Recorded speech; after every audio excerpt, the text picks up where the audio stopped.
Another check on shares of Meta here. They are higher by about 5%. CEO Mark Zuckerberg saying on the call to expect significant capex growth in 2025.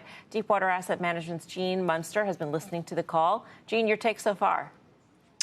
Melissa, just on that capex thread, they did 30 minutes of prepared remarks. The first question, the Q&A just wrapped up, and it was related to how are they investing judiciously in capex related to AI. And Zuckerberg basically put the hammer down and said every product that they have will be infused with AI, and added that the reason why tech CEOs get on earnings calls and can't stop talking about AI is because it's the most exciting thing going on with huge potential. And so at the core, I think there is still this gap between how investors think about capex. It's usually pointed out as something that is a negative as it keeps going higher and higher. I can tell you this, Melissa, based on Zuckerberg's comments, that $40 billion at the high end of their range for calendar 24 in capex, I suspect it will ultimately be higher than that. Hey, Gene, it's Steve. When we saw the capex, we started the show and I said when we saw the capex and the spend on Metaverse, the stock got hammered. And now I think you're just getting a pass because you have 3.2 billion active users, their core competence. How much latitude is the ad dollars going to give them with their spend in AI? Is it still the same environment that we had with Metaverse? Once we see a little bit of an ad dollar spend come in, then that spend will be questioned? If the ad business slowed, there's going to be more questions undoubtedly. The ad business, of course, for the September quarter, they're going to come in at the high end of their guidance. That will be 20% growth. The street, as of tonight, is at 15%, so it's growing faster. The ad business is in a great place. CFO Susan Lee said on the call that on that growth, the ad business, they also have stones that they have not unturned in terms of new monetization opportunities about Facebook, kind of blasts in the past, the actual Facebook property. And so, Steve, I think that number is going to continue to be well. But if I'm wrong, that's going to create more pressure, undoubtedly, investors. Margins, despite everything that's going on with all this investment, still ticked up fractionally from March to June. And I think that speaks to the ability for them to kind of carry this forward.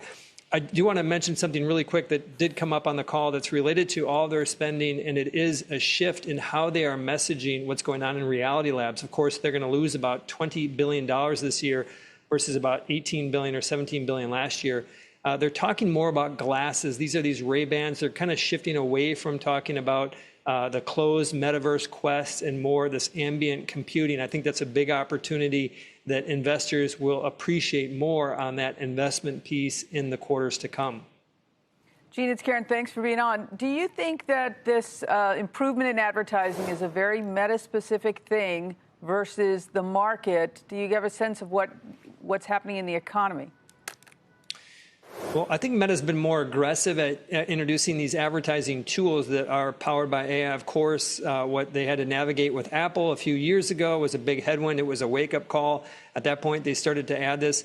What we saw with their growth rate, their 22% top-line growth rate, that was a little bit higher than what, that was meaningfully higher than what YouTube put up. I think it was 13% growth. And so they're doing something a little bit different. That's the right comp, is to think about Meta's advertising business versus YouTube, because that's more on the branding side. So, Karen, to answer your questions, I think that they are doing something Zuckerberg talked about on his prepared remarks, that these tools are adding more attribution. And specifically, he said in the future, advertisers will simply give Meta their objectives and their budget, and they will do everything from ad placement to creative. And did mention one last piece on this, that the return on ad investment that are using these AI tools is up 22% for the ones that are not using these tools. And so there's definitely something that they're doing unique here around this ad market. Doesn't mean if the overall market softened, they wouldn't be impacted, but they're doing things right. Gene, how do you think Mark Zuckerberg thinks about return on investment from AI spend?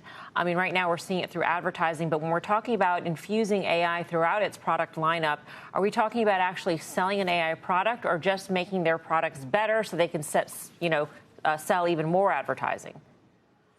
It's both. As they have some unique products. He highlighted the Meta AI. He calls it the most used chatbot. I don't know if that's quite true, but the most used chatbot, and they want to get to 1 billion users around that and start to monetize it. Another AI first, of course, would be something in Llama. I think that they can have like an AWS type of a service eventually that they can do with Llama. And so they are unique opportunities specific to AI that he said will take years to monetize. He said you need to be patient on this. But in the meantime, he said that they are also being an impact. We just talked about some of these advertising tools and just the recommendation engines, content creation stuff that Karen talked about earlier in the show. All of that is happening in the near term. So it is this combination of both near. Most of it is related to longer term, kind of 2-3 years out.